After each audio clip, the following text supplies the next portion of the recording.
Hello friends, कैसे हो आप सब। उम्मीद करते हैं सब अच्छे होंगे। तो आप सभी का बहुत बहुत स्वागत है आपके अपने चैनल डिलाइट एजुकेशन पॉइंट पे। और बहुत दिन से वीडियो नहीं थी, अब स्टार्ट हो रहा है। और सॉरी बहुत दिन की वेट के लिए कि आपको वेट कराना पड़ा। चलिए आज से जो स्टार्ट होगा सेशन, उसमें टीजीटी, पीजीटी, एनवीएस, केवीएस और जितने भी टीचिंग लाइन से क्वेश्चन आने वाले हैं आपके, वो सब रहेंगे। और बाकी जितने भी तैयारी बेस्ड क्वेश्चन होंगे वो सब भी यहाँ पे सॉल्व कराया जाएगा।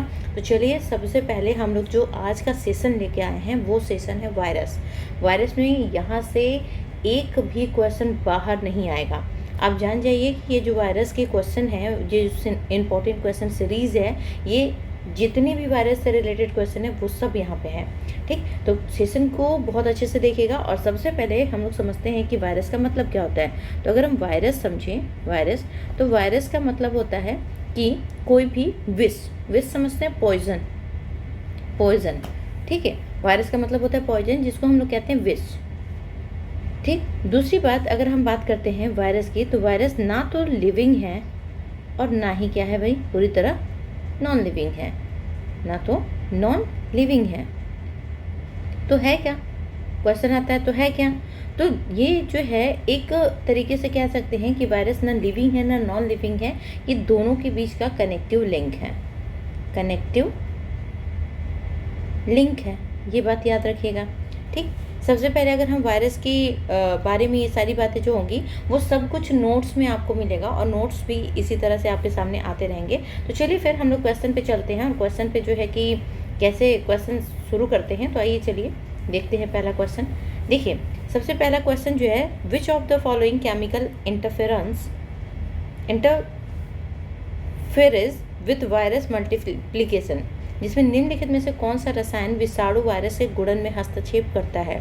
तो पहला ऑप्शन है आपका एक्टिनोमाइसिन डी, दूसरा ऑप्शन है रैफिनोज, तीसरा ऑप्शन है क्लोरैम्फेनिकोल और चौथा ऑप्शन है गैलेक्टोज। तो आप याद रखिए कि जो हमारा ये पहला ऑप्शन है, पहला ऑप्शन जिसको हम लोग कह रहे हैं कि एक्टिनोमाइसिन डी, ये जो है ये वो विषाणु के गुणन यानी मल्टीप्लिकेशन, जिसमें कि वो 1 से 2 बनता है, में हस्तक्षेप करता है। और यह एक प्रतिलिखन अवरोधक, जिसको हम लोग कहते हैं ट्रांसक्रिप्शन इनहिबिटर भी कहते हैं।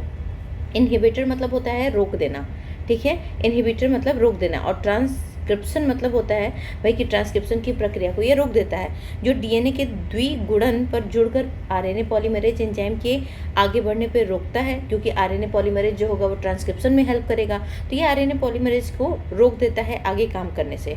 यह विशेष रूप से HIV-1 की प्रतिलिपि बनाने से रोकता है। इसका उपयोग कैंसर के उपचार में भी किया जाता है, खास करके कीमोथेरेपी के रूप में इसका उपयोग किया जाता है।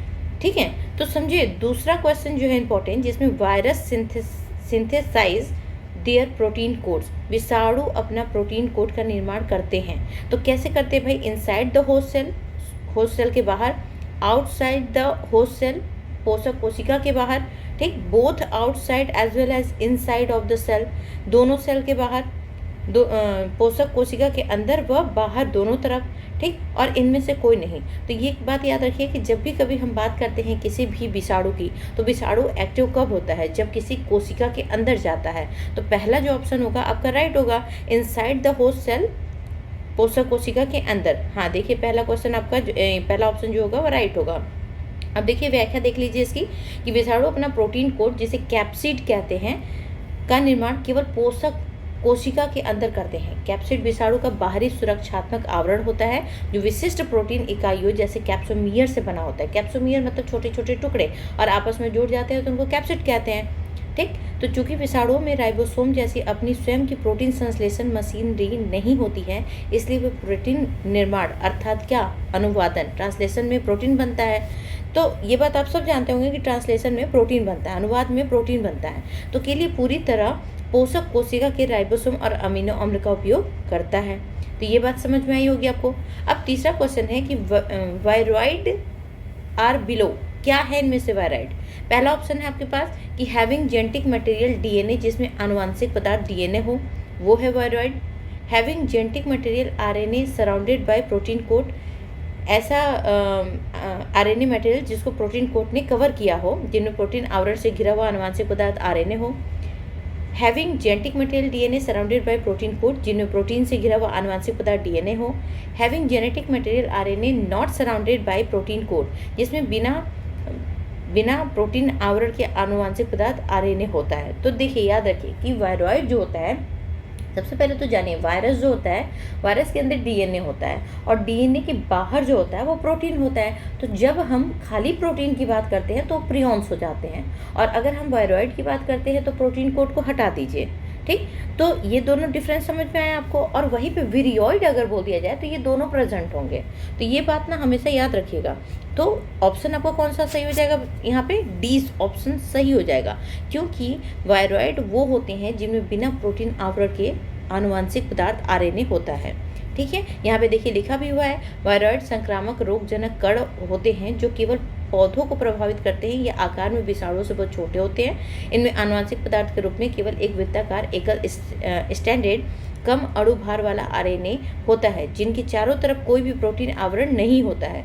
इसकी खोज सबसे पहले किसने किया था? तो देखिए इंपॉर्टेंट लाइन है, इसको याद रखिएगा। यहाँ पे क्वेश्चन आता है, थियोड ओ डाइनर ने किया था। कब किया था? तो 1971 में किया था। इससे होने वाले मुख्य रोग जो होते हैं, सबसे पहले तो देखिए ये रोग जो था उसको देखा गया था पोटैटो स्पिंडल ट्यूबर रोग। ये पूछा भी गया है कई बार कि जो पोटैटो स्पिंडल ट्यूबर डिजीज है वो किसकी वजह से हुआ है, तो आप याद रखेंगे वायरॉइड की वजह से हुआ है। आप डायरेक्ट वायरस नहीं लिखेंगे। ठीक है, फोर्थ क्वेश्चन है, which one of the following is a double standard RNA DS RNA virus कौन सा है इसमें से? ठीक है, क्वेश्चन समझ में आया। निम्न में से कौन सा double standard RNA DNA virus है? ठीक, तो पहला है रोटा वायरस, दूसरा है इन्फ्लुएंजा वायरस, तीसरा है टोस्पो वायरस और चौथा है रैप्डो वायरस। तो इसमें आंसर आपका हो जाएगा कि रोटा वायरस। जो रोटा वायरस है वो आपका क्या है? तो rota virus double standard RNA यानी डीएस आरएनए वायरस है। डी मतलब डबल, एस मतलब स्टैंडर्ड और आरएनए है। ठीक है, तो याद रखिएगा ये बात। अब एक्सप्लेनेशन देख लीजिए कि आमतौर पर विषाणुओं में एकल स्टैंडर्ड आरएनए पाया जाता है। ये सब जानते हो कि आरएनए जो होता है एकल स्टैंडर्ड मिलता है वायरस में। लेकिन रोटा वायरस वो वायरस है जो कि अपवाद में आता है। और ये अपवाद में क्यों आता है? क्योंकि यहाँ पे डबल स्टैंडर्ड आरएनए आता है। डबल स्टैंडर्ड आपने डीएनए सुना होगा, लेकिन ये रोटा वायरस में डबल स्टैंडर्ड आरएनए आता है। तो इसलिए ये क्या हो गया? एक्सेप्शन हो गया। और यह रियोविरिडी परिवार का सदस्य है। किसका है? तो यहाँ पे अंडरलाइन करिए कि ये रियोविरिडी परिवार का सदस्य है। रोटा वायरस नवजात शिशुओं जैसे छोटे बच्चों में क्या रोग कर देता है? तो गंभीर दस्त यानी डायरिया कॉज करता है। इसके अलावा उल्टी, बुखार ये सब का कारण बनता है रोटा वायरस। ठीक है, तो ये बात आप याद रखेंगे। अब नेक्स्ट क्वेश्चन देखिए आ गया, द विरियन इज, विरियन क्या है? तो मैंने बताया था आपको कि कैप्सिड खाली होगा, ना बिल्कुल नहीं। न्यूक्लिक एसिड, नहीं भाई नहीं। क्या होगा? न्यूक्लियो कैप्सिड होगा। न्यूक्लियो कैप्सिड क्यों? क्योंकि यहाँ पे अगर हम देखें तो न्यूक्लिक अम्ल प्लस क्या हो जाएगा? तो यहाँ पे प्रोटीन भी तो है। कैप्सिड किसका बना है? प्रोटीन का। ठीक है, यहाँ पे प्रोटीन का बना कैप्सिड है। तो यहाँ पे दोनों प्रेजेंट है, मतलब डीएनए आरएनए जो भी होगा उसका न्यूक्लिक एसिड वो भी प्रेजेंट है और यहाँ पे प्रोटीन भी प्रेजेंट है। तो आप किसको सही करेंगे? तो ए ऑप्शन आपका सही है। अब देखिए यहाँ पे आप एक्सप्लेनेशन देख लीजिए। एक पूर्ण कार्यात्मक और संक्रामक विषाणु कण होते हैं। कौन भाई? तो विरियन होते हैं। क्या होते हैं? पूर्ण कार्यात्मक संक्रामक विषाणु कण होते हैं। ठीक है, जो पोषक कोशिकाओं के बाहर जीवित रहने और संक्रमण फैलाने में सक्षम होता है, विरियन कहा जाता है। संरचनात्मक रूप से विरियन एक न्यूक्लियो कैप्सिड है, जिनका अर्थ है इसमें न्यूक्लिक अम्ल यानी डीएनए या आरएनए और उसे घेरने वाला प्रोटीन आवरण कैप्सिड दोनों सम्मिलित होते हैं। देखिए यहाँ पे डीएनए आरएनए भी सम्मिलित है और कैप्सिड भी, मतलब प्रोटीन और न्यूक्लिक अम्ल दोनों हैं। इस वजह से हम इसको नाम दे देते हैं, याद रखिएगा, न्यूक्लियो कैप्सिड। ठीक है, छठवां क्वेश्चन है, bacteriophage was discover by, bacteriophage की खोज किसने की? तो पहला ऑप्शन आपको दिया है टॉर्फ, हार्न और टार्नियर ने। दूसरा ऑप्शन दिया है आपको स्वतंत्र रूप से FW ट्वार्ट और फेलिक्स डी हेनरे ने। तीसरा ऑप्शन दिया है DJ इवानोस्की ने और चौथा ऑप्शन दिया बेंजेरिक ने। तो आप एकदम आंख बन के ट्वार्ट को हमेशा याद रखिए कि इन्होंने क्या खोजा था भाई? तो इन्होंने खोजा था किसको? बैक्टीरियोफेज को। आइए देखिए बी ऑप्शन दिया है, जीवाणु भोजी या बैक्टीरियोफेज वायरस वे विषाणु होते हैं जो जीवाणुओं को संक्रमित करते हैं, नष्ट करते हैं। उनकी खोज स्वतंत्र रूप से किसने किया? तो FW ट्वार्ट, ठीक है, ने किया था। कब किया था? तो 1915 में किया था। फेलिक्स डी हेरेले जो थे उन्होंने 1917 में इसको खोजा था। तो बैक्टीरियोफेज नाम फेडिक्स ने दिया था। किसने दिया था भाई? तो फेलिक्स हेनरे ने दिया था। लेकिन खोजा किसने था? तो ट्वार्ट का नाम याद रखेंगे, जिसका अर्थ है जीवाणु खाने वाला। अब 7वां क्वेश्चन देखिए, विच of the following statement is incorrect about virus? क्या है इसमें से गलत वायरस के बारे में? तो निम्न में से कौन सा कथन विषाणुओं के संबंध में गलत है? पहला ऑप्शन है वायरस आर ऑब्लिगेट पैरासाइट, विषाणु अविकल्पी परजीवी होते हैं। बिल्कुल होते हैं भाई। दूसरा जो क्वेश्चन है कि जीवित कोशिकाओं के अंदर द्विगुणित होने वाला अकोशिकीय जीव है। सही बात है।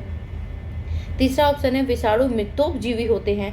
भाई ना ना ना ना, सैप्रोफाइट तो नहीं होता है। सैप्रोफाइट तो भाई कवक वगैरह हम ले लेंगे ना, ये तो भाई जीवित और निर्जीव के बीच की कड़ी है, यानी इसको अपने आप को बढ़ाने के लिए किसकी जरूरत पड़ेगी? जीवित चीज़ों की जरूरत पड़ेगी।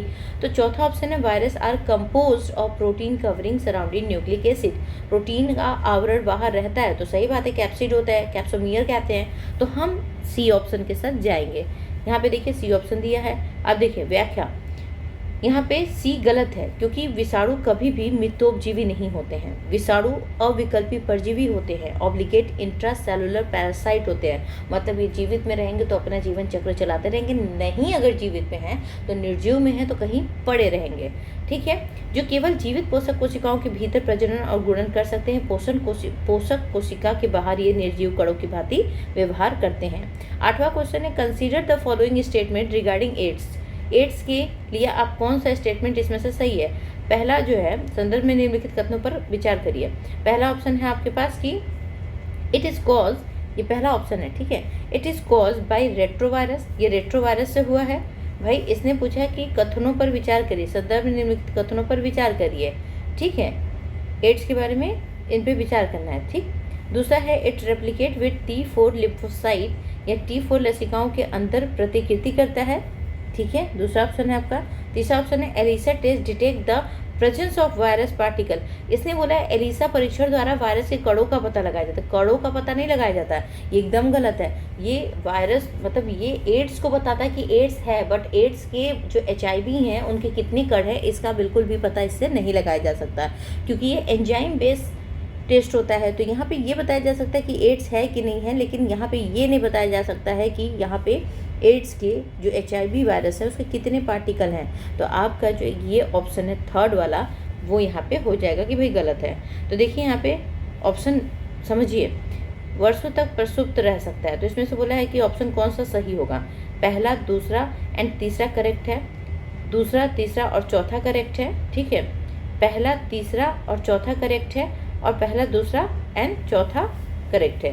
तो भाई हमारा जो तीसरा था वो तो तीसरा जो था ये क्या था? इनकरेक्ट था, मतलब ये गलत था। तो अब हमने जब इसको अलग किया है तो हमारा ऑप्शन क्या हो जाएगा? 1, 2 एंड 4।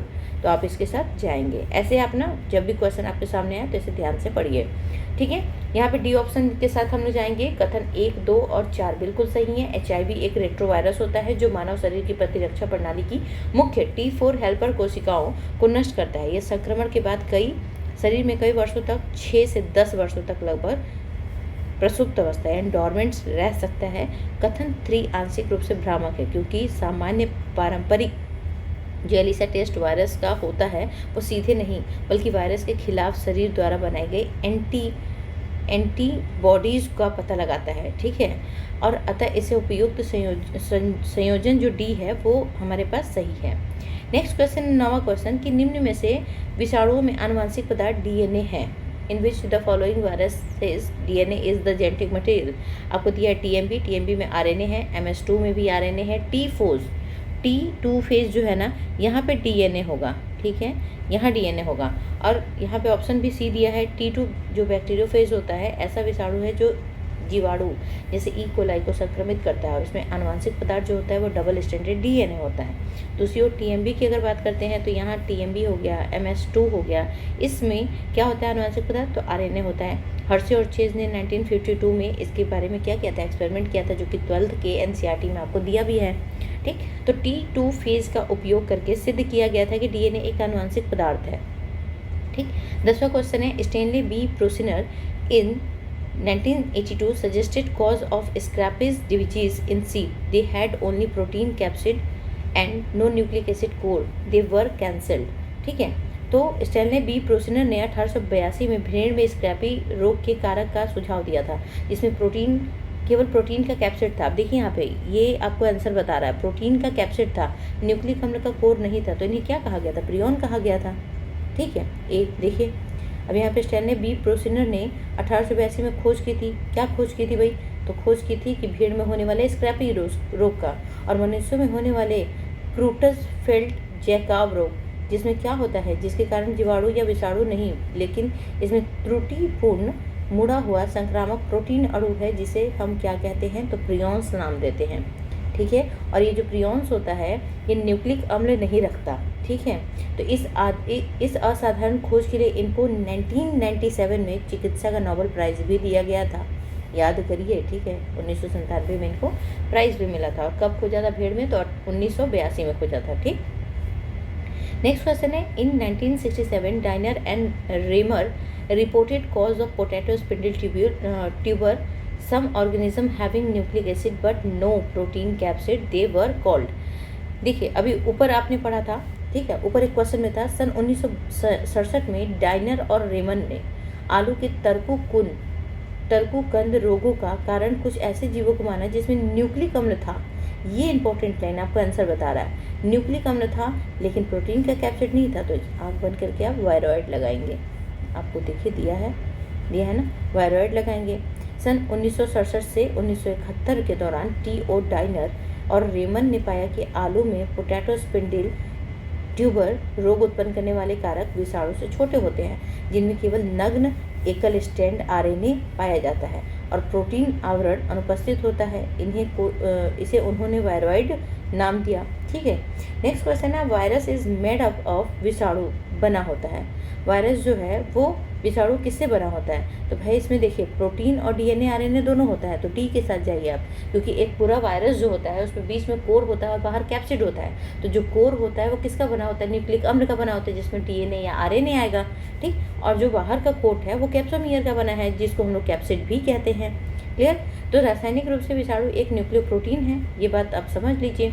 दो घटक होते हैं मुख्यतः, क्या क्या होते हैं भाई? तो न्यूक्लिक अम्ल कोर में होता है, कोर मतलब अंदर का भाग, तो कोर में होता है, ऐसे होता है। ठीक है, तो ये कोर हो गया, कोर में क्या होता है? न्यूक्लिक अम्ल होता है। ठीक है, और बाहर के साइड क्या होता है बच्चे? तो कैप्सिड होता है, न्यूक्लिक अम्ल को चारों ओर से घेरने वाला प्रोटीन होता है जो सुरक्षात्मक आवरण का बना होता है। नेक्स्ट क्वेश्चन है, चेचक का कारक है स्मॉल पॉक्स कॉज किसकी वजह से? तो वेरियोला वायरस। ठीक है, वेरियोला वायरस जो होता है उसकी वजह से चेचक होता है। एडीज वायरस क्या काम करता है भाई?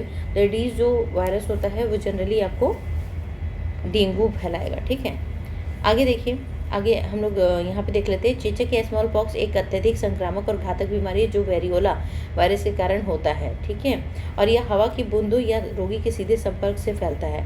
एडवर्ड जेनर ने सबसे पहले चेचक के टीके का खोज किया था। तो अगर कोई पूछे कि टीकेकरण का आविष्कार किसने किया, तो भाई इनका नाम याद रखिएगा, Edward Jenner.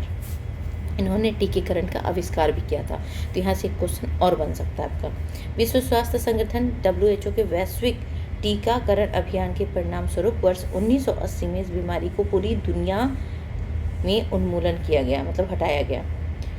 Next question, which of the following does not have cellular organisation? इनमें से किसके पास कोशिकीय संगठन नहीं मिलता है? तो भाई कोशिकीय संगठन, कोशिका संगठन भाई वायरस में नहीं मिलेगा, क्योंकि वायरस क्या है? अकोशिकीय है। वायरस क्या है? अकोशिकीय है, इतना छोटा है कि उसको नग्न आंखों से नहीं देखा जा सकता है। तो वायरस आप आंसर लगाएंगे। अब देखिए यहाँ पे लिखा भी है कि वायरस जो होता है अकोशिकीय नॉन सेलुलर संरचनाएं होती हैं। इनमें कोशिका झिल्ली, कोशिका द्रव्य, राइबोसोम या अन्य कोई भी कोशिका अंगक नहीं पाए जाते हैं। इन्हें सजीव और निर्जीव के बीच की संयोजक कड़ी कहा जाता है।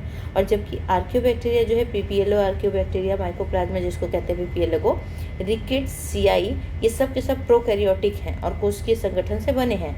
मतलब एक कोशिकीय होंगे तो एक कोशिकीय तो कोशिका हुआ ना भाई। नेक्स्ट क्वेश्चन है, who receive Nobel prize for the discovery of prions? भाई किसने किया था? तो प्रोसिनर। आंसर लग गया आपका, प्रोसिनर। अभी नीचे पढ़े थे, ऊपर पढ़े थे हम लोग। ठीक है, तो व्याख्या कैसे है कि जैसा कि पहले बताया गया था कि अमेरिकी न्यूरोलॉजिस्ट स्टैनले बी प्रोसिनर ने 1987 में प्रियॉन्स की खोज की घोषणा की थी। 1982 में इस पर शोध करने का कारण वर्ष 1997 में चिकित्सा एवं फिजियोलॉजी का नोबेल प्राइज़ इनको दिया गया था। फिजियोलॉजी से इनको मतलब नोबेल प्राइज़ दिया गया था क्योंकि इन्होंने पहली बार भाई क्या बताया था, तो इन्होंने प्रियॉन्स को बताया था। ठीक है, 16वां क्वेश्चन है बच्चे कि any temperature bacteriophage exciting in latent form inside the bacterial cell is called. जीवाणु कोशिका के अंदर अप्रत्यक्ष रूप से विद्यमान कोई भी शीतोष्ण बैक्टीरियोफेज कहलाता है। देखो, शीतोष्ण मतलब होता है कि जहाँ पे वो क्या करे कि मतलब अपना काम जो है कि इस जो एक कोशिका का विभाजन है वो क्या कर दे कि एक जगह पड़ा रहे। तो प्रोफेज जो होगा ना, प्रोफेज जो होगा, शीतोष्ण जीवाणु भोजी किसी जीवाणु कोशिका को संक्रमित करता है और उसे तुरंत नष्ट कर देता है।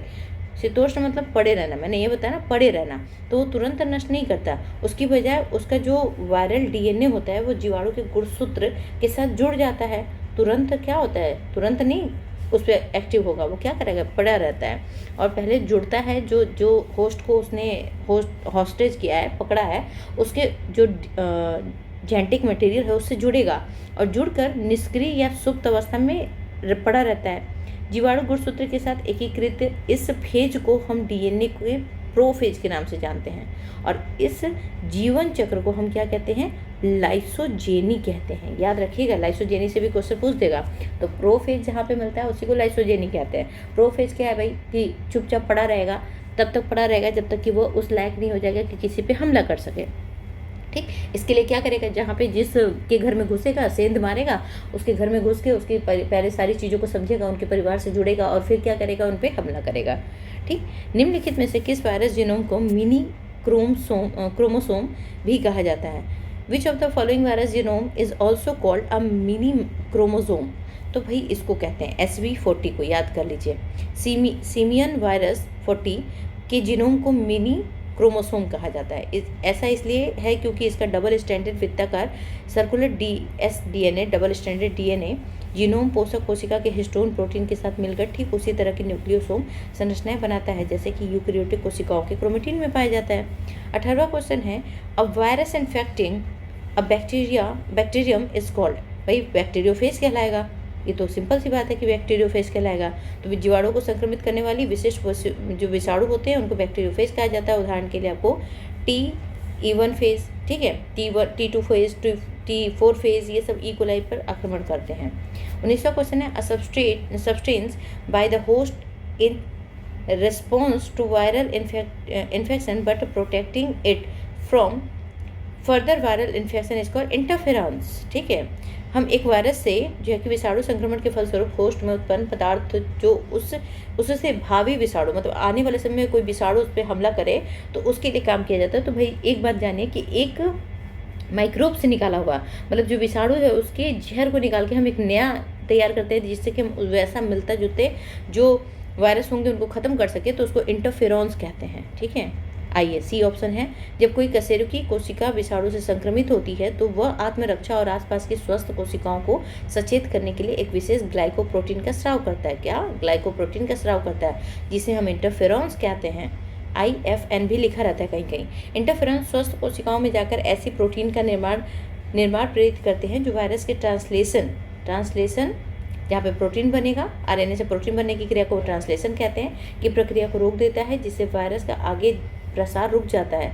और इनकी खोज किसने किया, तो जैक और लिंडमैन ने किया था 1957 में। ठीक है, फिर 20 नंबर क्वेश्चन है interferons are synthesise in response to के जवाब में इंटरफेरॉन्स को संश्लेषित किया जाता है। तो इंटरफेरॉन्स को भाई वायरस से संश्लेषित किया जाता है। मैंने बोला ना वायरस से निकाल के वायरस को मारने वाला चीज़ जो होता है, दवा जो बना रहे हैं आप, उसको इंटरफेरॉन्स कहते हैं। तो इंटरफेरॉन्स मुख्य रूप से विषाणु के संक्रमण के प्रति अनुक्रिया के रूप में होता है और यह एक कोशिकीय रक्षात्मक तंत्र है जो गैर संक्रमित कोशिकाओं को वायरल हमले के प्रति प्रतिरोध प्रदान करता है। ठीक है, 21वां क्वेश्चन है an antiviral substances which prevents the synthesis of virus in the cell is known as। एक एंटीवायरल पदार्थ जो कोशिका में विषाणुओं के संश्लेषण को रोकता है तो कहा जाता है। तो एंटीवायरल इंटरफेरॉन्स, देखिए इंटरफेरॉन्स से कितना क्वेश्चन आपसे पूछा गया है। तो इसका व्याख्या आप एक बार जान ही चुके हैं कि कोशिका के भीतर विषाणु के गुणन और नए विषाणु के कणों के संश्लेषित होने से रोकने के लिए जो प्राकृतिक कोशिकीय पदार्थ होता है उसे इंटरफेरॉन्स कहते हैं। नेक्स्ट क्वेश्चन है कि plant virus that multiply within their insect vector are called. ऐसे पादप जो विषाणु जो रोग फैलाने वाले कीट के शरीर में गुणन करते हैं वैसे को हम कहते हैं प्रवर्धनशील, क्योंकि वो क्या कर रहा है, वो किसी भी जो एक इंसेक्ट है उसके शरीर में जाके अपने आप को बढ़ा रहा है, तो इसको कहेंगे प्रवर्धनशील। ठीक है, ऐसे पादप विषाणु जो अपने कीट वाहकों यानी वेक्टर में शरीर के अंदर न केवल बने रहते हैं बल्कि सक्रिय रूप से अपनी संख्या बढ़ाते हैं, तो ऐसे को हम कहते हैं, क्या कहेंगे भाई, तो प्रवर्धनशील या प्रोपोगेटिव विषाणु कहेंगे। ठीक है, वायरस कहेंगे, प्रोपोगेटिव वायरस कहेंगे। 23वां क्वेश्चन है when a virus attacks a bacterium the material that enter the host is. जब एक विषाणु एक बैक्टीरियम पर आक्रमण करता है तब जो पदार्थ होस्ट में प्रवेश करता है वह है, तो होस्ट में क्या प्रवेश करेगा भाई, जब एक वायरस अटैक करेगा बैक्टीरिया पे तो प्रोटीन की कोट तो बाहर चली जाती है, क्योंकि हर्शे एंड चेज ने यही तो बताया था कि डीएनए जेनेटिक मटेरियल, तो कैसे प्रूव किया था, हर्शे एंड चेज ने यही तो बताया था भाई कि प्रोटीन बाहर रह जाता है और प्रोटीन का बना क्या है, कोट है, तो सिर्फ और सिर्फ न्यूक्लिक एसिड जाएगा, मतलब डीएनए या आरएनए जाएगा। ठीक, तो यहाँ पे देखिए लिखा भी है कि जब एक जीवाणु भोजी किसी जीवाणु कोशिका पर आक्रमण करता है तो वह अपने टेल फाइबर्स की मदद से उसकी सतह पर चिपक जाता है। इसके बाद वह केवल अपना न्यूक्लिक अम्ल यानी डीएनए या आरएनए जीवाणु कोशिकाओं के भीतर इंजेक्ट करता है। ठीक, जबकि उसका जो बाहरी प्रोटीन आवरण होता है कैप्सिड, वो बाहर ही जो है कि होस्ट मतलब के रूप में छूट जाता है, घोस्ट नहीं होस्ट होगा यहाँ पे। ठीक है, तो रूप में छूट जाता है। फिर आपका 24वां क्वेश्चन है प्रियॉन्स में होता है, भाई प्रियॉन्स में प्रोटीन होता है, P for prions, P for protein, तो ये टिक मारिए डी। ठीक है, यहाँ पे पढ़े भी हैं कि प्रियॉन्स केवल और केवल विशिष्ट प्रोटीन का बना होता है, इसमें किसी भी प्रकार के न्यूक्लिक एसिड डीएनए आरएनए नहीं मिलता है। नेक्स्ट क्वेश्चन है इंपॉर्टेंट क्वेश्चन है, वेरी वेरी इंपॉर्टेंट, बार बार पूछा गया है। द फ्रेज, ये जो लाइन है उसको फ्रेज बोला इसने, contagium vivum fluidum was proposed by, contagium vivum fluidum को किसने प्रस्तावित किया था, तो बेंजेरिक ने किया था। ठीक है, किसने किया था, बेंजेरिक ने किया था। ये देखिए यहाँ पे हॉलैंड के सूक्ष्म विज्ञानी, जो सूक्ष्म विज्ञान माइक्रोबायोलॉजिस्ट थे M.W. बेंजेरिक, उन्होंने 1898 में तंबाकू के मोजैक रोग, अब ये भी क्वेश्चन पूछा जाता है आपसे कि जो है कि मोजैक रोग को किसने खोजा था, तो भाई मोजैक रोग में इन्होंने सबसे पहले क्या खोजा था, तो इसके संक्रमण रस को स्वस्थ पौधे पर रगड़ कर देखा तो संक्रमण फैल सकता है। उन्होंने इस संक्रमण को तरल को कॉन्टेजियम वायम फ्लूडम कहा, जिसका लैटिन भाषा में अर्थ होता है संक्रामक जीवित तरल। ठीक है, अर्थ भी पूछा जाता है तो याद रखिएगा। 26वां क्वेश्चन है the virus responsible for AIDS is an example of, AIDS के लिए जिम्मेदार वायरस विषाणु उसका एग्जाम्पल है, तो भाई रेट्रो वायरस, क्योंकि जो एड्स का वायरस है वो पुराना वायरस है। रेट्रो मतलब होता है पुराना, आप सुनते हैं ना रेट्रो म्यूजिक, रेट्रो, तो ये सब पुराने जो म्यूजिक होते हैं उनको रेट्रो बोलते हैं, तो ये रेट्रो जो है वर्ड वो पुराने को दर्शाता है। ठीक है, यहाँ पे देखिए एड्स जो है वो रोग उत्पन्न HIV जो वायरस है वो एड्स उत्पन्न करता है, यह एक रेट्रो वायरस है, याद रखिएगा। इन विषाणुओं में आनुवांशिक पदार्थ एकल स्टैंडर्ड RNA मतलब सिंगल स्टैंडर्ड RNA के 2 समान अणु होते हैं और इसमें रिवर्स ट्रांसक्रिप्टेज एंजाइम पाया जाता है, जिसकी मदद से ये क्या करते हैं, होस्ट कोशिका के अंदर RNA से DNA का निर्माण करते हैं। और यही कारण है कि आज तक ये जो ये है ना रिवर्स ट्रांसक्रिप्टेज, यही इकलौता कारण है जिसकी वजह से आज तक एड्स की दवा नहीं खोजी जा सकी है, क्योंकि ये रिवर्स फिर कर देता है अपने पूरे प्रोसेस को। प्लांट देखिए 27वां क्वेश्चन है आपका, plant virus was first crystallise by, plant virus को सबसे पहले क्रिस्टल फॉर्म में किसने किया था, तो भाई स्टेनले ने किया था। ठीक है, WM स्टेनले जो थे 1935 में तंबाकू, ये भी किस पे, तंबाकू के मोजैक वायरस को TMB को शुद्ध क्रिस्टलीय रूप में अलग करने में सफलता प्राप्त की थी और दिखाया कि ये क्रिस्टल मुख्य रूप से प्रोटीन के बने होते हैं। किसके बने होते हैं, प्रोटीन के बने होते हैं। इस ऐतिहासिक कार्य के लिए इन्हें वर्ष 1946 में रसायन शास्त्र के लिए नोबेल प्राइज़ मिला। ठीक है, फिर है आपका देखिए cyanophage from India were discover for the first time, cyanophage को सर्वप्रथम किसने डिस्कवर किया था इंडिया में, ये इस बाहर का नहीं पूछ रहा है आपको, इंडिया का, तो RN सिंह और PK सिंह, ये जो थे इंडिया के थे, इंडिया में इन्होंने सबसे पहले जो है कि डिस्कवर किया था। तो साइनोफेज होता क्या है, साइनोफेज वो वायरस जो कि किस पे हमला कर दे, तो ब्लू ग्रीन एल्गी पे हमला कर दे, और ब्लू ग्रीन एल्गी पे अगर हमला करता है तो जब बैक्टीरिया की जगह ब्लू ग्रीन एल्गी को वो अपना होस्ट बना लेता है तो ऐसे को हम कहते हैं भाई साइनोफेज। ठीक है। तो संक्रमित करते हैं किसको भाई, तो नील हरे शैवाल को। भारत में सर्वप्रथम R.N. सिंह और P.K. सिंह ने इसको खोजा था। 1967 में साइनोफेज की खोज की थी। और किसमें, तो नाम याद रखिएगा, जो प्लैक्टोनेमा बोरियानम नामक साइनोबैक्टीरिया को संक्रमित किया था। ठीक, फिर साइनोफेज वर डिस्कवर बाय, अगर खाली डिस्कवर पूछा है तो सैफरमैन और मॉरिस को लिखेगा, क्योंकि इन्होंने साइनोफेज को खोजा था। और अगर इंडिया पे पूछा जाए तो फिर आप जाएंगे दूसरे ऑप्शन के साथ। ठीक, तो वैश्विक स्तर पर साइनोफेज की खोज किसने की थी भाई, सैफरमैन और मॉरिस ने किया था। तो कब किया था, तो 1963 में किया था। नील हरे शैवाल लिंगबाया, प्लैक्टोनेमा और फॉर्मिडियम को संक्रमित करता है। ठीक है, तो LPP1 वायरस की खोज की थी इन्होंने। अब देखिए, साइनोफेज इज वायरस दैट अटैक, किस पर अटैक करेगा, टिक मारिए, ब्लू ग्रीन एल्गी पे। और ये कब से हम लोग पढ़ रहे हैं, the viral capsid is made up, capsid किसका बना होता है, प्रोटीन का बना होता है। तो ये भी आप आगे बढ़िए। फिर है the genetic material of the retroviruses, genetic material है, रेट्रोवायरस है, तो रेट्रोवायरस में क्या होगा, RNA होगा। ठीक है, हाँ, तो एक सूत्री RNA। ठीक है, कैसा होता है, सिंगल स्टैंडर्ड RNA होता है। ये जो रेट्रोवायरस है इसमें सिंगल स्टैंडर्ड RNA होगा। ठीक है, जो एड्स होता है वो सिंगल स्टैंडर्ड RNA की वजह से होता है, याद रखिएगा। ठीक, और सिंगल स्टैंडर्ड RNA की 2 प्रतियां पाई जाती हैं, ये भी याद रखिएगा। फिर क्वेश्चन है, the bacteriophage contain an enzyme known as, bacteriophage में एक एंजाइम पाया जाता है जो कहलाता है, तो भाई जो एंजाइम होता है उसको लाइसोजाइम एंजाइम कहते हैं। क्या कहते हैं, लाइसोजाइम एंजाइम। और जीवाणु भोजी जो पूंछ होती है, जीवाणु भोजी जो बैक्टीरिया होता है उसके पास पूंछ होती है और सिर होता है, तो लाइसोजाइम नामक एक पाचक एंजाइम पाया जाता है जो संक्रमण के समय एंजाइम जीवाणु के किस लिए पाया जाता है, क्योंकि जीवाणु पे एक परत पाई जाती है, सेल वॉल, जो किसकी बनी होती है, पेप्टिडोग्लाइकेन से। और ये जो कोशिका भित्ति होती है उसको गलाने के लिए एंजाइम पाया जाता है, तो कौन सा एंजाइम, तो लाइसोजाइम पाया जाता है, याद रखिएगा, जिससे फेज का DNA आसानी से जीवाणु के भीतर प्रवेश कर सके। फिर क्वेश्चन है 34 कि helical contractile sheath is found in, कुंडलित संकुचित आछंद पाया जाता है, तो बैक्टीरियोफेज पे। ठीक है, यह एक जीवाणु भोजी जैसे T4 फेज की पुच्छ के चारों ओर एक कुंडलित संकुचित आछंद होता है, जो कि यह प्रोटीन का बना होता है और संक्रमण के समय संकुचित होकर कोर नलिका को जीवाणु भित्ति के पार ढकेलने में मदद करता है।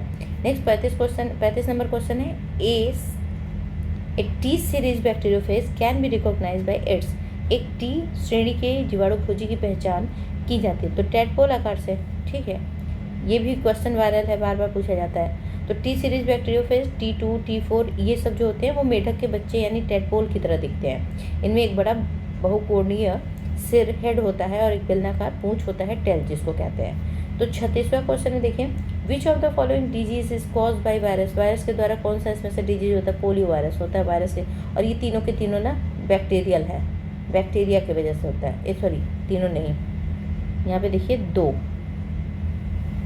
यहाँ पे देखिए ये 2 जो है ना ये होते हैं बैक्टीरिया की वजह से, बैक्टीरिया। ठीक है, जिसको जीवाणु भी कहते हैं, और ये जो होता है वो होता है प्रोटोजोआ, प्रोटोजोआ। तो यहाँ पे जो है कि याद रखिएगा, तो पोलियो जो है पोलियोमाइसिटीज वायरस होता है, जिसकी वजह से होता है, अत्यधिक संक्रामक वायरल है। जो पोलियो वायरस के कारण होता है, यह केंद्रीय तंत्रिका तंत्र पर हमला करता है, जिससे कि पैरालिसिस हो जाता है किसी इंसान में।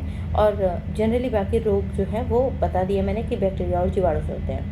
37 क्वेश्चन नंबर है, which one of the following viral strains cause bird flu, इनमें से कौन सा वायरल स्ट्रेन है जो कि ब्लड फ्लू को कॉज करता है। तो ब्लड फ्लू जो होता है एवियन इन्फ्लुएंजा के लिए कौन सा वायरस जिम्मेदार है, तो भाई याद रखिए H5N1।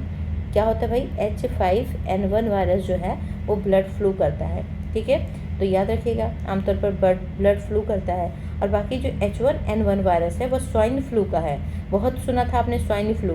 तो यह मुख्य रूप से पक्षियों को प्रभावित करता है, कौन, बर्ड फ्लू, और मनुष्य को जो प्रभावित करता है वो H1N1 जिसको स्वाइन फ्लू कहते हैं। 38वां क्वेश्चन है, विच of the following is called joker of microbial park, इसमें से किसको जोकर कहते हैं, तो भाई माइकोप्लाज्मा को, क्योंकि इसका जो होता है ना सेल वॉल नहीं होता है, सेल भित्ति नहीं होती, जिसकी वजह से ये लगातार आकार बदलता रहता है। तो इसको हम लोग पीलियोमार्फिक प्रकृति समझते हैं। ठीक, और सबसे छोटा भी है माइकोप्लाज्मा। 39 नंबर क्वेश्चन है कि process absent in virus is, virus में कौन सी प्रक्रिया अनुपस्थित होती है? तो भाई देखिए, इसमें एनर्जी विमोचन नहीं होता है, एनर्जी नहीं बनता है, क्योंकि इसमें जो है कि मेटाबॉलिज्म नहीं होता है। अगर मेटाबॉलिज्म होता तो इसमें ऊर्जा बनती, लेकिन इसमें मेटाबॉलिज्म नहीं होता, विषाणु में कोई उपपचय क्रिया नहीं होती, जिसकी वजह से ऊर्जा का यहाँ पे विमोचन या निर्मोचन नहीं होता। श्वसन की प्रक्रिया पूरी तरह से अनुपस्थित होती है। पोषक कोशिका के बाहर ये पूरी तरह से निष्क्रिय होते हैं। हालांकि पोषक कोशिकाओं के अंदर ये प्रतिकृति यानी रेप्लिकेशन और प्रोटीन संश्लेषण भी करते हैं तथा इनमें उत्परिवर्तन भी पाया जाता है। ये बात याद रखिएगा, ठीक है। 40वां नंबर क्वेश्चन है आपका, HIV virus is, HIV virus है, तो HIV वायरस देखिए बहुत अच्छे से दे दिया है भाई। HIV वायरस को हम एड्स भी कहते हैं, मतलब HIV virus is a retrovirus, B RNA virus, C DNA virus या D HTLV वायरस, ठीक है। अब यहाँ पे ऑप्शन में आपको बोला है कि A एंड B दोनों, ये पहले ऑप्शन में दिया है यहाँ तक, ठीक है। अब यहाँ से आपका जो है ना कि C और D ये सब देखिए, ये यहाँ से अब बांट सकते हैं। अब देखिए यहाँ पे ये भी, तो कौन कौन सा है भाई? तो भाई ये रेट्रोवायरस तो है, सही है, ठीक है, रेट्रोवायरस बिल्कुल है।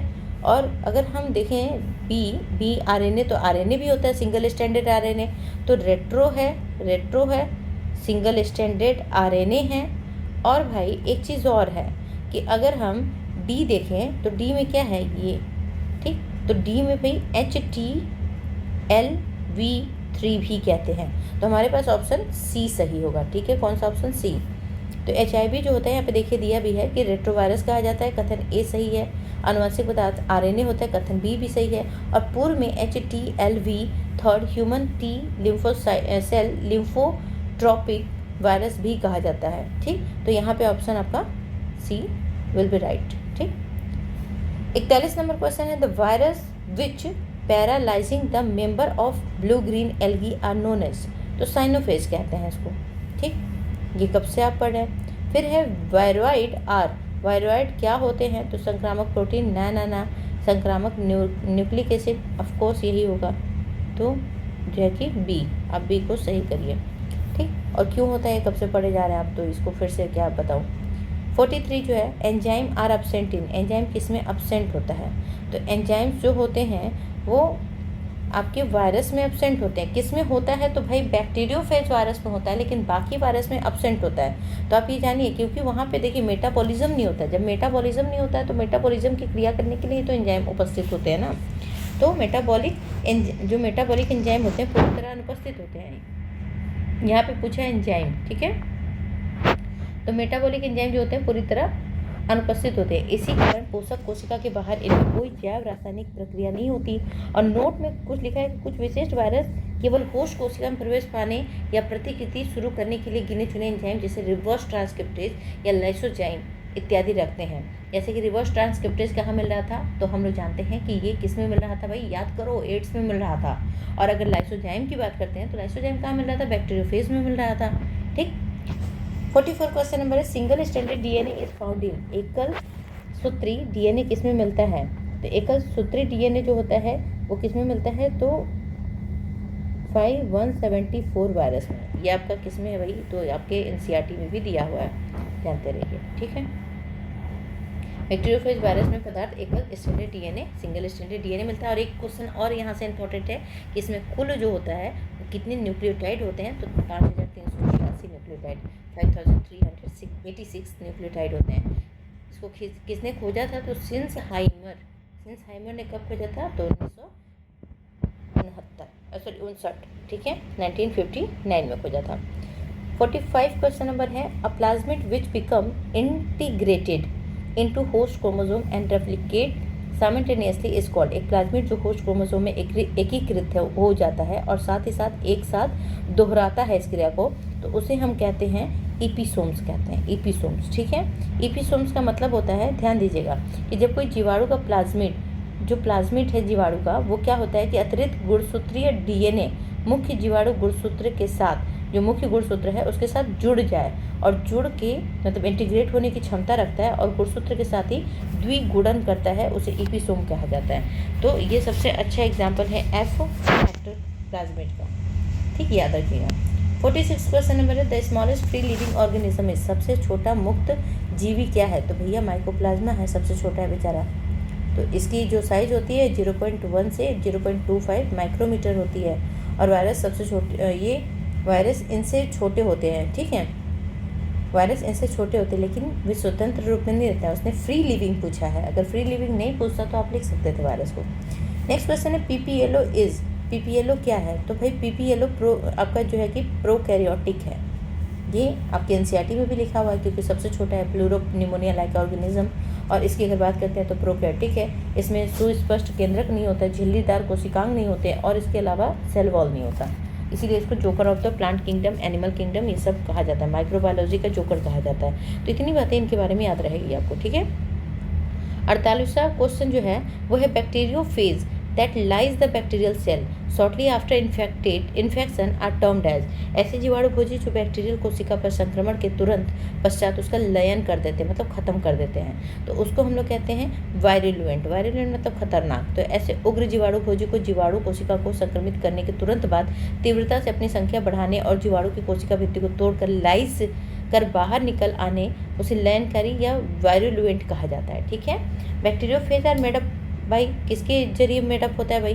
तो बैक्टीरियोफेज जो होता है वो न्यूक्लियो प्रोटीन, क्योंकि उसमें बाहर कैप्सिड मिलता है, कैप्सोमियर कैप्सिड मिलता है, और अंदर क्या मिलता है भाई? तो न्यूक्लिक एसिड।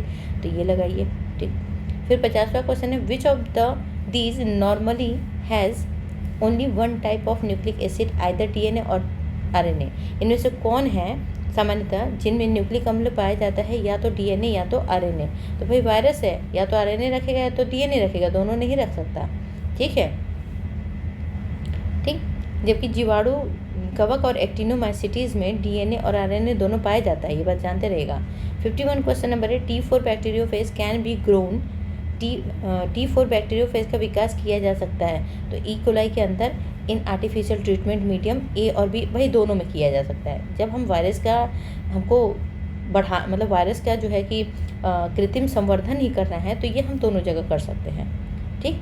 तो वायरस का अविकल्पी परजीवी है, इसमें निर्जीव कृत्रिम संवर्धन माध्यम आर्टिफिशियल मीडियम में नहीं उगाया जा सकता, लेकिन T4 बैक्टीरियोफेज को उगाने के लिए जीवित पोषक जीवाणु जो ई कोलाई है उसकी तो जरूरत होती है। साथ में ये जो मैंने ऑप्शन थर्ड दिया है, ये आपका जो है ना कि पीजीटी के एग्जाम में पूछा गया था, तो आपके आयोग ने दिया था, ठीक है। हालांकि वायरस को हम क्या करते हैं, मतलब जनरली ऐसे वायरस को, बैक्टीरियोफेज वायरस को हम ई कोलाई में ग्रोथ करते हैं, लेकिन हम आर्टिफिशियल ढंग से भी ग्रोथ कर सकते हैं, ये बात जानते रहिएगा। 52 क्वेश्चन है, TI प्लाज्मिड को of bacteria after removing tumour inducing gene is called, जीवाणु के TI प्लाज्मिड से ट्यूमर पैदा करने वाले जीन को हटाने के पश्चात कहा जाता है, तो TDNA भी कहा जा सकता है, और जो कि डिसआर्म्ड प्लाज्मिड भी कहा जा सकता है, ठीक है।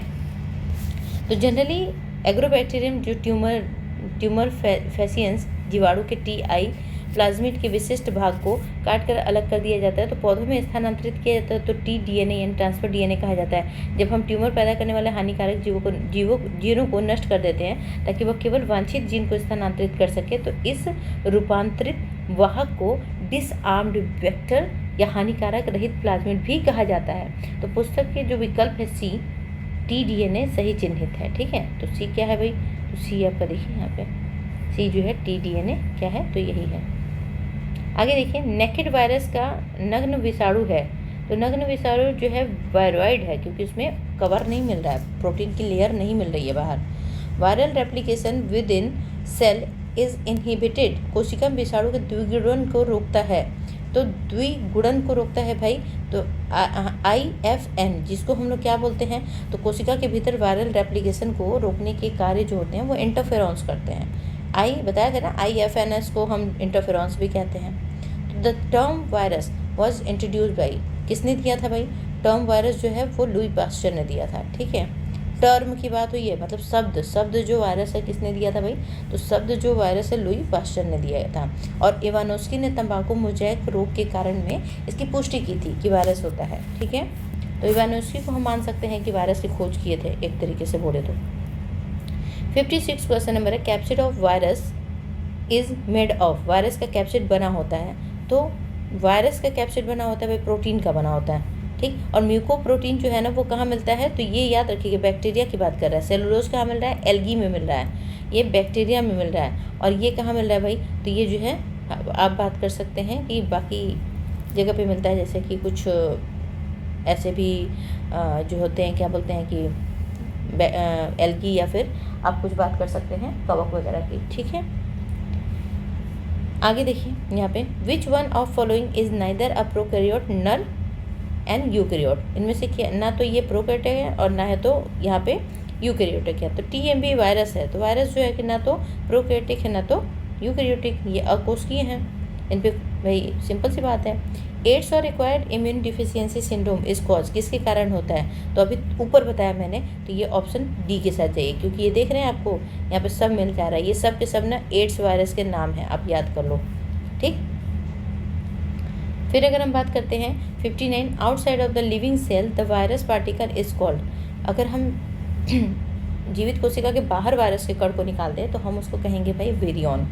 क्या कहेंगे, विरियन। जीवित कोशिका से बाहर निकाल दे मतलब पड़ा हुआ है निर्जीव पत्थर की तरह, धूल की तरह, तो उसको विरियन कहेंगे, ठीक है बच्चे, ठीक। आगे बात करते हैं विरियन्स मीन्स। तो विरियन्स का मतलब क्या है, वायरस का पूर्ण रूप है विरियन, और क्या, वायरस का पूर्ण रूप है, बस क्या है, निष्क्रिय है, याद रखिए। नेक्स्ट है 61 question number of base pair in genome 174। तो 174 में क्या है भाई, तो ये बी, अभी ऊपर बताया मैंने। और सिंगल स्टैंडर्ड डीएनए भी होता है, ये भी याद रखिएगा इसमें, ठीक है। फिर है 62 question number, a virus contain. एक वायरस में क्या पाया जाता है, तो या तो डीएनए पाया जाएगा या तो आरएनए, और अगर हम प्रोटीन और न्यूक्लिक एसिड तो दोनों ही पाया जाता है भाई। यहाँ पे है 63 question number, which one of the following statement true. कौन सा इसमें से सही है। पहला आपको स्टेटमेंट दिया, विषाणु में प्रोटीन कोट कैप्सोमियर से बनी होती है, सही है भाई। विषाणु मृत कोशिकाओं में भी बहुगुणता हो सकता है, ना ना ना नहीं, गलत है, ठीक है। फिर virus have their own protein synthesise, खुद का प्रोटीन उत्पादन तंत्र है, ठीक है, तो ये भी आपका गलत है। और सही बोला है ना कि कौन कौन सा सही है, तो virus made up of protein coat and nucleic acid, तो भाई देखो ये भी सही हो सकता है आपका, ये भी सही हो सकता है, दो आंसर इसमें सही दे दिया है, ठीक है। तो ये बात आप जानते रहिएगा, दो सही दे दिया इसमें, ये देखिए एक्सप्लेनेशन इसका, ठीक है, और एक्सप्लेनेशन देख लीजिए। आगे चलते हैं 64 क्वेश्चन नंबर है, proteinaceous infectious particle which lack nucleic acid. Nucleic acid absent है और वो क्या है, प्रियॉन्स है भाई। न्यूक्लिक एसिड अब्सेंट है तो क्या है, प्रियॉन्स है। Smallest proteinaceous infectious particle known as, तो इन्फेक्शियस प्रोटीनियस पार्टिकल प्रोटीन है और क्या है अंदर का माल खत्म, तो मतलब ए है, प्रियॉन्स है, प्रोटीन है भाई। सबसे छोटा प्रोटीन का कण है, समझिए। 66 क्वेश्चन नंबर है, hydrophobia is cause by. Hydrophobia किसके कारण होता है, तो वायरस के भाई, इसी को तो कहते हैं रेबीज वायरस। रेबीज वायरस को रैप्डो वायरस की फैमिली से आता है, कुत्ते बंदर इन सब में मिलता है ये, और ये केंद्रीय तंत्रिका तंत्र को इफेक्ट करता है, जिसकी वजह से पागलों जैसा बिहेव करने लगता है जो रोगी होता है। नेक्स्ट क्वेश्चन है, N example of plant virus is. पादप विषाणु का एक एग्जाम्पल है, तो पादप विषाणु में भाई टीएमबी किस में मिला, मोजैक वायरस, मतलब तंबाकू में मिल रहा था, टोबैको मोजैक वायरस इसका फुल फॉर्म है। और बाकी ये जो दिख रहा है ना, ये सब एनिमल में है, एनिमल में है, तो ये एनिमल वायरस है और ये एक प्लांट वायरस है। इसकी भी देख लो, यहाँ पे आपको डिटेल में दिया गया है कि मोजैक वायरस में इसको खोजा गया था, और बाकी जो है वो जंतु वायरस है। 68 नंबर क्वेश्चन है कि the genetic material of TMV क्या है। टीएमबी का जेनेटिक मटेरियल क्या है, तो भाई टीएमबी का जेनेटिक मटेरियल आरएनए है। अभी मैंने यहाँ पे देखिए, आप देख भी रहे हो कि प्लांट वायरस है और इसमें जेनेटिक मटेरियल क्या है भाई, तो जेनेटिक मटेरियल इसमें आरएनए है। कैसा आरएनए, ये भी याद रखिए, टीएमबी में सिंगल स्टैंडर्ड आरएनए है, सिंगल स्टैंडर्ड आरएनए, और अगर इसकी लंबाई पूछी जाए तो लगभग 3000 माइक्रोमीटर या फिर 180 व्यास है इसके माइक्रोमीटर में। तो ये आपकी जो क्लासेस है भाई, इतनी इंपॉर्टेंट क्लासेस आपकी, आज पूरा वायरस ख़त्म हो गया। तो आप जो है ना कि अगर अच्छा लगा हो वीडियो तो फिर लाइक करेंगे, ठीक है, और अगर पसंद आया हो तो सब्सक्राइब करेंगे, और फिर एक और काम रहेगा आपके लिए, शेयर।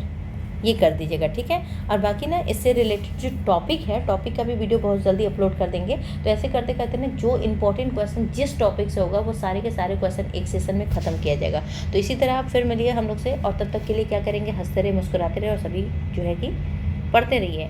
बाय, फिर मिलेंगे।